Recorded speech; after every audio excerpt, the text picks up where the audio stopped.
Welcome to the Sharkpreneur podcast with Kevin Harrington and Seth Greene. Kevin Harrington is the inventor of the infomercial, one of the original sharks from the hit TV show Shark Tank, and has generated over $5 billion in TV and digital direct response sales.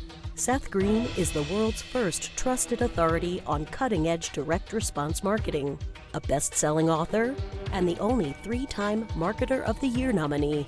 On the podcast, Kevin and Seth interview sharkpreneurs who share straight talk on what it takes to explode your business. Why do so many businesses struggle while others seem to explode overnight? Do you wish you had the secret to this type of exponential growth? Now, I've scaled more than 20 businesses to over $100 million, and it's not just luck. In my new book with Mark Tim, Mentor to Millions, you'll learn the repeatable framework I use in all my business ventures for massive success. Order at kevinmentor.com and get over $1,000 in bonuses. Head to kevinmentor.com. Welcome to the Sharkpreneur podcast. This is Seth Greene. Today, I've got the good fortune to be interviewing Randy Herbertson of thevisualbrand.com. Randy's a recognized brand strategist and creative director with over 25 years of marketing and innovation experience. Brands that you will recognize that he has worked with would be Volvo, Coca-Cola, AT&T, Seagram's, Beefeater London, and many, many more. Randy, thanks so much for joining us. Thanks, Seth. Great to be here. Let's go back in time a little bit. How did you get started?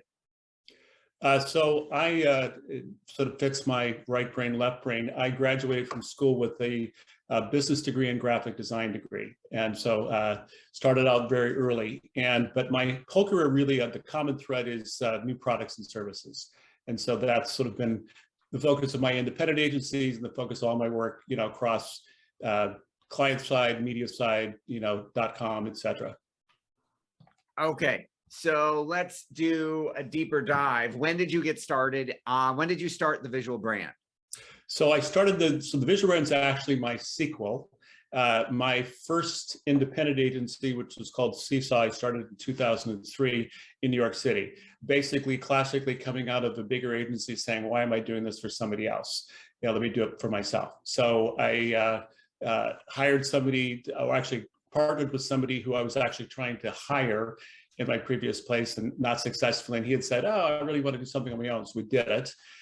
So sold that in 2011, and way before COVID, decided to stop commuting to New York City in 2013 and started it in Westport, Connecticut, 5 minutes from my house in this beautiful reclaimed post office that I'm in here. And recognizing, frankly, that, like I said, our clients were all over the world. It didn't really matter where we were to do that work. And the only other real commitment I made was to really hire local in the state of Connecticut, which, being in New York City forever, I thought, there'd be nobody in Connecticut, and that was completely wrong. So that's worked out really well. Well, congratulations on that. Talk a little bit, because you've worked for household name global brands. How do you develop those relationships? How do you even get in the door? So I would say that 90% of our work is referral. It comes from both getting referred within a company, getting referred to a company. We've had referrals from private equity firms. We've had referrals from former clients. We've had referrals in every possible way. I will tell you, even as really a creative guy at heart, I was not a latecomer to LinkedIn either. And I will tell you that, being, as much as I hate to say networking, or I'm a networker, I guess I am, because I found LinkedIn a great environment to just stay connected with people from a business standpoint. And I will tell you honestly, that's turned into work. That is absolutely incredible. And then talk a little bit about the types of services that you're providing. What are you doing for a brand like Coca-Cola? So again, our classic assignment is in the innovation area. So for a big company, we're most often working with innovation team or with a marketing team who's doing innovation as part of their remit. In the perfect world, we're also working with R&D and other people if it's a product-based thing. We definitely work with engineers when we're working with services. On a service end, which is an interesting part of innovation, a lot of that work is information design. basically how to communicate in a much simpler way a complicated idea. And we've done a lot of work on that in the energy world and green, sustainability and things like that. So that's typically, the places that we work.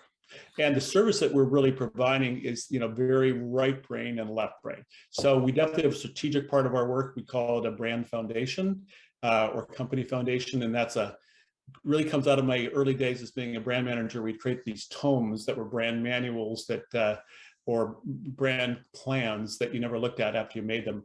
And so we've created something that's much, much smaller and tighter and actively used every single day. And the goal of it is both serves the client for using it for anything from the way they communicate to who they're talking to you name it. But from an agency standpoint, it's also fantastic because you get on a common ground. So when you present work and the client communicates you're talking the same language because you know what your drivers are, you know what your personality is, you know how those interrelate with who your targets are. A lot of times people say, oh, we're trying to reach, women 18 to 24. So the question is, okay, that's great. That's just a demographic. How do the things that we stand for about relate to that group and what will be important to them? And that's part of what the foundation work does. And then there we're a full service creative shop, and probably the only kind of not unusual but unique-ish practices that we have, because we do so much new work, is that we have a very active 3D, 2D animation, rendering, environmental design practice, because we do a lot of that kind of work. And if anything, in the last couple of years, that work's only accelerated, because motion is really key.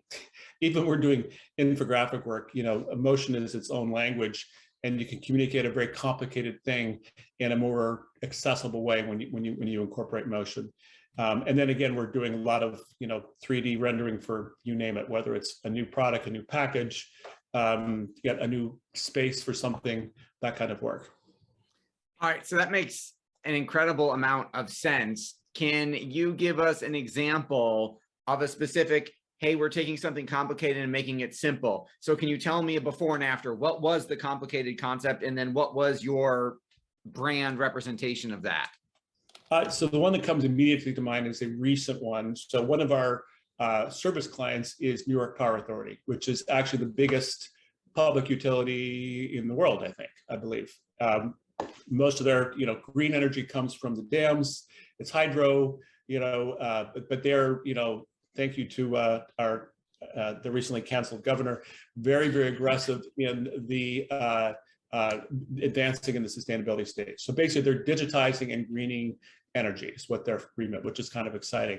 So they have been working on one example, a newer thing called blended power.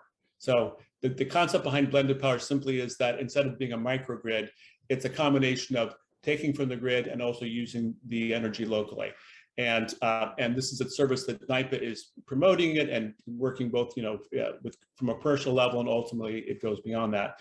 But when if you'd see the first things that the engineers sent to us, we go, okay, I just explained that in 2 minutes, I understand it. I could never tell from that drawing. And again, their audiences are a whole bunch. It's definitely ultimately the public, but it's certainly customers, and it's definitely government agencies, and you name it. And so you have to create that common ground.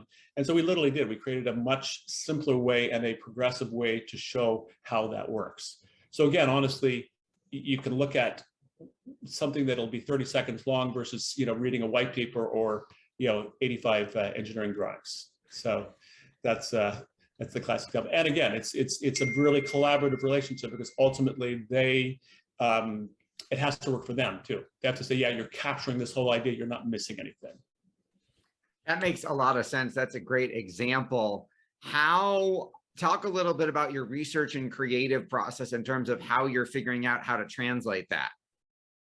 So it's definitely, I would say, an art and a science. Okay, so from an art standpoint, for starters, of course, every company brand has a visual language, or should have a visual language. And the interesting addition to that is that we also give them a motion language. Okay, because the motion language it's emotive, right? So it's not like, are we aggressive? Are we smooth? Are we, how do we also even, with iconography, which is a common thing, how do we animate iconography? Is there anything which happens just like it is when you read something, you read words consistently from a brand and you go, okay, that's the word they use, I know what it means. It's the same thing with an iconography. When you see something, it becomes a visual shorthand. All right, I see that, I know what that means. The motion makes me pay attention to it, but I don't have to look at it too closely because I'm familiar with what that's doing. So what you can do through the use of iconography, motion iconography, is basically communicate a lot of information, and they'll go, okay, get it. This also still has this. It still includes that. And obviously you can translate that to a product too. We're gluten-free, we're cruelty-free, we're blah, blah, blah. If you're doing that, perfect example, we do that on Amazon for clients. Again, the viewer who's viewing this product that they know, go, okay, I don't have to spend too much time, but I got that piece of information. And it's more powerful than just seeing it in print. Absolutely. That makes a lot of sense. You've achieved so much success for so many amazing clients. What's your biggest challenge now? Besides the current environment? Yes. Which actually, honestly, turned out to be a blessing in disguise for a whole number of reasons. I'm a Stoic, so I always say, what do we learn and what do we progress forward out of it? My team, like most everybody else in the world, went completely remote for a period of time last year. We learned to work remotely. In the creative process, it's very hard to be linear, like you have to do in a remote environment. But we've learned to do it is adapt from that and be able to be in what is now a hybrid situation where there's some remote and some in person. And of course, that's also translated to the way we communicate with clients. Frankly, we communicate with clients. We've always done some virtual. In fact, we were on Zoom long before it became a thing. But now the communication is more frequently on that and things like that. So I guess the biggest challenge now is just harnessing this and shaping it into what is business practice going forward. How do you have people who work sometimes in the studio, sometimes at home? How do you make that really productive? How do you manage the communication with clients that now, frankly, in some ways is too accessible, that I'm getting texts and G-chats and from clients, all the time, and I may be doing something else. And how do you manage that and make that work? So I do think it's exciting, and I think it puts us in a better place than we were before, but it's new. Absolutely. Your passion is obvious. What do you like best about what you're doing? Well, I can say it's number one. It's great to work for yourself. It's also obviously scary and challenging, and if you aren't open to being a little bit afraid, it's not for you. So I say there are independent people, and there are people who need to work in a big company. In a big company, obviously, you have all sorts of other things to be afraid of. But as an independent, obviously, the buck stops with you. And when you have a small team, it's the same thing with people who work for you. When you work on a smaller team, you multitask, you have other things, there's higher risk, higher reward. And so I think that's really, what I thrive on, is the ability to sort of take that, measured terror that you have every day and turn it into something positive. And truthfully, I do feel that, not everything we do is going to change the world that we work on, but there is a lot that does, and I think it's exciting to work on things that have that opportunity. That makes a lot of sense. You are giving advice to some of the biggest brands in the world on a daily basis. What is the best advice you've ever gotten? It actually goes back to when I was working for a big agency network, and this actually has turned into something that I've turned into a little practice. I had the opportunity to have a coach. When you're in a big agency, you're going to have an executive coach and blah, blah, blah. And I did that. So the woman I went to taught me something really, really interesting, which is understanding what I've now called my creative DNA, which is the combination of, are you a matrix or a linear thinker? Are you a fast processor or a slow processor? So that pure concept that was one session with her 20 years ago has changed the way I look at everything. I wrote a little Forbes article about it, but I literally use it in every interview, anybody I meet. I try to assess that. And the goal is not only to how your behavior is naturally and how you modify it, but how it is the person you're trying to communicate with. So if you are I'm a very matrix thinker, I'm all over the place. I'm also a fast processor. So if I'm talking to somebody opposite, of me, I have to know how to adapt my behavior, how to listen better, how not to flip around, or I'm going to change topics. I have to say, all right, can we move to something else? And they're going to not want to, but they will do with that permission. So, honestly, and again, it's the same thing with a team. And it's the 1 + 1 = 3. You put both styles together, they can create a really wonderful new whole. So that's probably been the most important lesson I've learned. That is absolutely incredible. Who is, and I know not every client you work with is a Fortune 500 company. Who's an ideal client for you? Honestly, I love working both ends of the spectrum. So we work with startups and with big clients, and really because there's a different, there's a lot of the goals are the same ultimately, but there are different challenges and excitement in them. I mean, we're working right now with a world-class breast surgeon who reinvented the underwire bra, and it's so cool. And he's going to change that world, and he came up with a patent after a lot of things, and that's exciting. The other hand, we work with, like I said, a lot of big clients as well. But even with a big client, you're not working with the whole company. You're working with a core team. So it's the same thing either way. I always say that to, when we're up against the big agency, I say, you can work with this big agency, but you're going to work with a small team. Is the small team who you want to work with versus our small team, who you want to work with. So it's not a comparative saying, oh, they have 500 people and you've got 20. So that's really, where it makes a difference. That's very well said. For our viewers and our listeners who want to learn more about the visual brand and how you can help them and how you work with clients, where is the best place for them to go? So website is thevisualbrand.com. And my email is just Randy, R-A-N-D-Y, @thevisualbrand.com. All right. Well, this has been Seth Greene with Randy Herbertson from thevisualbrand.com. Randy, thanks so much for joining us. Thank you, Seth. Enjoyed it. Thanks, everybody, for watching or listening. We'll see you or talk to you next time. Do you need money to fund your idea, product, or service? Are you ready to take your business to the next level, but need capital to get it done? Kevin Harrington has heard more than 50,000 pitches and knows how to help you make the perfect pitch to get the funding for your entrepreneurial dream. He's distilled the process down in his perfect pitch cheat sheet, and it's yours for free. Just text PITCH to him right now at 727-888-2100. Text PITCH to 727-888-2100 right now and claim your free perfect pitch cheat sheet.